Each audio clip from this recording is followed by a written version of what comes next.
സംഭവിക്കാൻ പോകുന്ന സംഭവം വിശുദ്ധ ബൈബിളിൽ നിന്ന് എടുത്തതാണ്.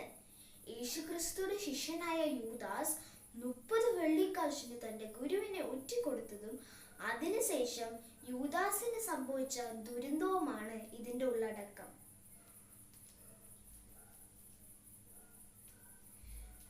കൈഫ, കൈഫ, വാതിൽ തുറക്കൂ കൈഫ. ഇതാരാണ് ഈ രാത്രിയിൽ എന്റെ വാതിൽ കയറി മുട്ടുന്നത്? ആരാണിത്? കൈഫ, ഇത് ഞാനാണ്, യൂദാസ്. യൂദാസോ?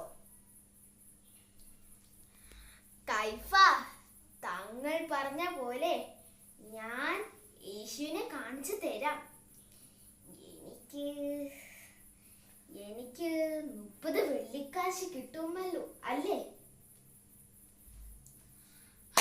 മിടുക്കൻ, നീ എപ്പോഴാണ് യേശുവിനെ കാണിച്ചു തരിക? കൈഫ, എന്റെ ഒപ്പം വന്നാൽ മതി, ഞാൻ യേശുവിനെ കാണിച്ചു തരാം. ഞാൻ ആരെയാണോ ചുംബിക്കുന്നത് അവനാണ് യേശു. റബി, വന്ദനം. ആരവിടെ?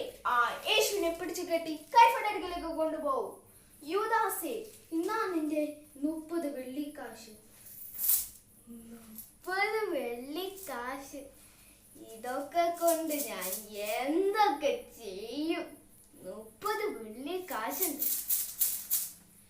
യേശുവിനെ കുറ്റം വിധിച്ചു എന്ന് കണ്ടപ്പോൾ യൂദാസ് അനുതപിച്ചു.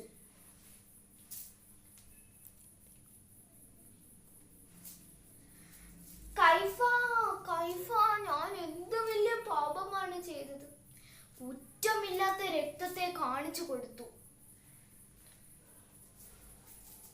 അതിന് ഞാൻ എന്ത് വേണം? നീ തന്നെ നോക്കിക്കൊള്ളുക. ഇന്നാ നിങ്ങൾ തന്ന 30 വെള്ളിക്കാശ്, ഇത് രക്തത്തിന്റെ വിലയാണ്. ഇതെനിക്ക് വേണ്ട. ദൈവമേ, ദൈവമേ, ഞാൻ എന്ത് വലിയ പാപമാണ് ചെയ്തത്? എന്റെ ഗുരുവിനെ ഞാൻ ഒറ്റിക്കൊടുത്തല്ലോ. ഞാൻ എന്തു നികൃഷ്ടനാണ്. അയ്യോ ദൈവമേ,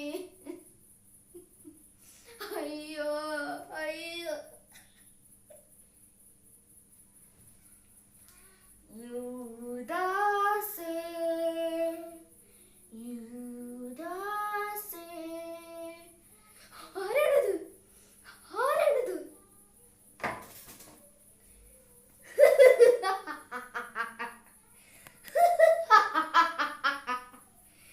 നീ ദേവപുത്രനെ ഒറ്റിക്കൊടുത്തില്ലേ?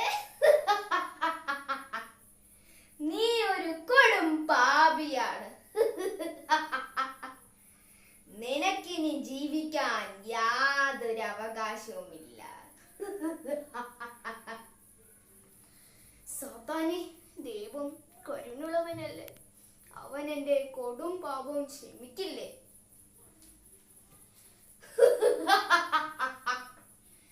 ദൈവത്തിന്റെ ഏകജാതനായ പുത്രനെ ഒറ്റിക്കൊടുത്തതിന് മാപ്പോ?